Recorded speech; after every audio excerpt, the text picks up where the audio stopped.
Buenos días a todos, somos de la Universidad Privada del Norte. En esta oportunidad, el grupo 9 del curso de Taller Ambiental va a dar un análisis del sistema constructivo del adobe. La construcción con adobe es una técnica ancestral que se utiliza desde las antiguas civilizaciones y tiene muchas ventajas como también diferentes utilidades. Bueno, ¿qué es el adobe y cuál es su sistema? El adobe es un ladrillo sin coser, una pieza de construcción hecha de masa de barro, la que está compuesta por arcilla y arena, mezclada a veces con paja, y bueno, tiene la forma de un ladrillo o es la forma que le dan usualmente y es secada al sol. Con ello conseguimos materiales o elementos constructivos como paredes, muros y arcos.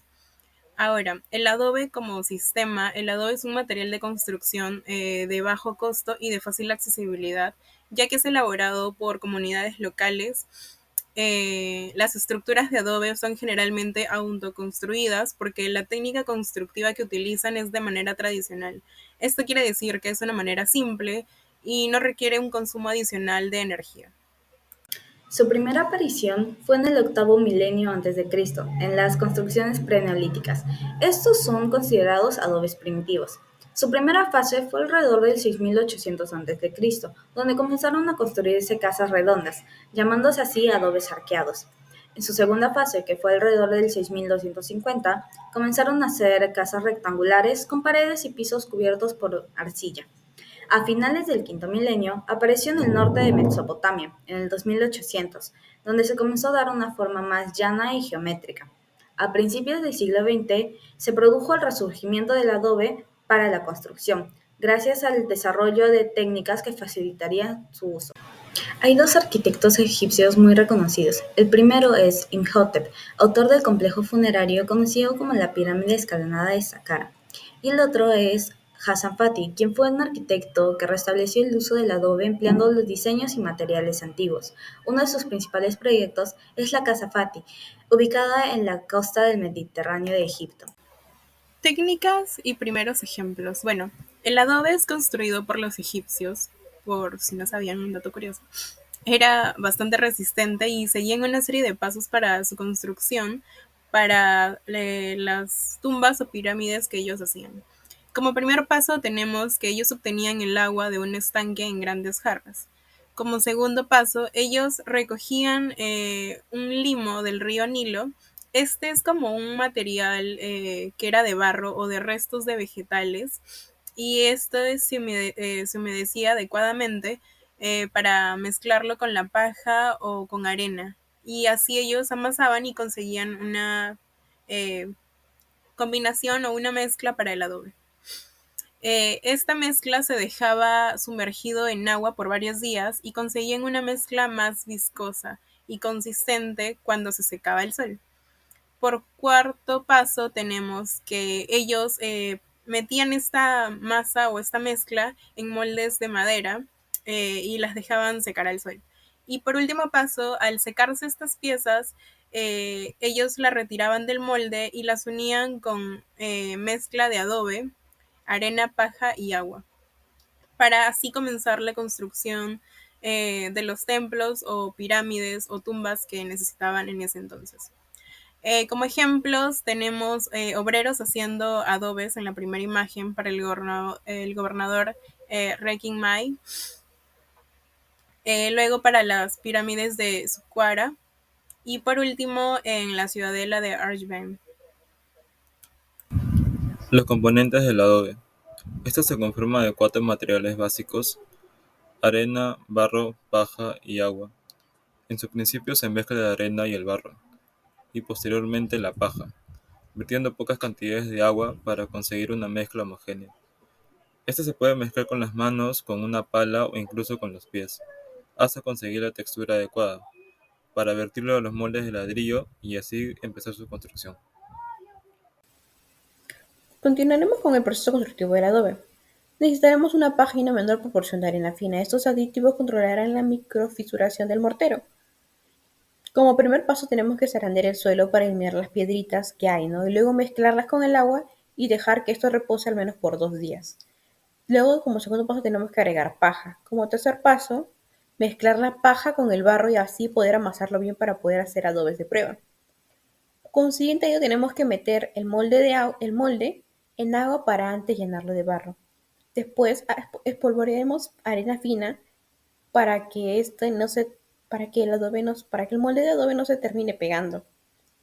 Con ello tenemos que emparejar la superficie con una con una regla de madera mojada. Consiguiente a ello tenemos que secar con cuidado el molde para no deformar el adobe no recién hecho. Por último, secaremos este adobe bajo sombra y protección de esteras. Y a los 4 días voltearemos de canto para que se sequen uniformemente. Una semana después se apilarán los adobes. Le doy pase a mi compañera. Ventajas y desventajas del adobe. Sostenibilidad. El adobe se fabrica con materiales naturales, como la tierra, el agua, las fibras vegetales, lo que lo convierte en una buena opción ecológica y sobre todo sostenible. Aislamiento térmico. Debido a su masa térmica y porosidad, el adobe proporciona un buen aislamiento térmico que lo mantiene fresco en la vivienda. Estética. El adobe tiene un aspecto rústico y natural en las construcciones, especialmente en áreas rurales y tradicionales. Desventajas. La vulnerabilidad al agua. El adobe es muy susceptible a los daños por el agua, lo que puede ocasionar que la vivienda se llegue a desmoronar en condiciones de humedad excesiva o inundaciones. Resistencia estructural. Las estructuras de adobe pueden ser menos resistentes a los terremotos, a los desastres naturales, en comparación con otros materiales más modernos como es el concreto armado. Tiempo de construcción. La construcción con adobe puede llevar más tiempo en comparación con otros materiales más modernos, ya que este material requiere un secado adecuado para poder usarlos. Las recomendaciones en la selección de la tierra: asegurarse de utilizar el adobe de buena calidad, sin inclusiones extrañas ni defectos que puedan comprometer su resistencia a la durabilidad, compuestos por una mezcla precisa de arcilla y arena, libre de piedras y residuos vegetales. Las dimensiones son recomendables, ya que los adobes deberían cumplir con las condiciones de longitud tanto anchos como espesores. La preparación del suelo es esencial para nivelar, compactar adecuadamente. Esto se remoja 24 horas y se retiran las piedras mayores de 5 milímetros. Esto asegura una base sólida y estable para cualquier tipo de proyectos. La preparación del adobe se tritura, se mezcla en la tierra con agua para hacer un barro macizo, se agrega fibras y se deja reposar por 2 días. Luego se da forma a los adobes con moldes y compacta cada capa cuidadosamente para evitar espacios vacíos y lograr una estructura uniforme. El secado: después de desmoldar todos los adobes, deja que los ladrillos sequen apropiadamente a la menos 3 semanas, protegiéndolos de la exposición directa al sol y el viento para evitar grietas. Luego estarán listos para su uso y aplicación. Al final, uno de los puntos es el acabado. Después de completar toda la construcción, se aplica un acabado protector. Es recomendable, como la cal, el estuco o una pintura que pueda cubrir y resguardar las paredes de adobe de la intemperie y la erosión. Realizar un mantenimiento regular inspeccionando la estructura para detectar y reparar cualquier deterioro o daño a tiempo, así evitar problemas mayores. Y las conclusiones ante la amenaza, una de las conclusiones es: ante la amenaza sísmica, construir viviendas con adobe requiere atención meticulosa en la elección de materiales, tanto en la mano de obra capacitada. Además, es crucial seleccionar un emplazamiento mediante un análisis geólogo y respetando y manteniendo las normativas correspondientes, que es la E80 del Reglamento de Edificaciones. Eso es todo. Muchas gracias.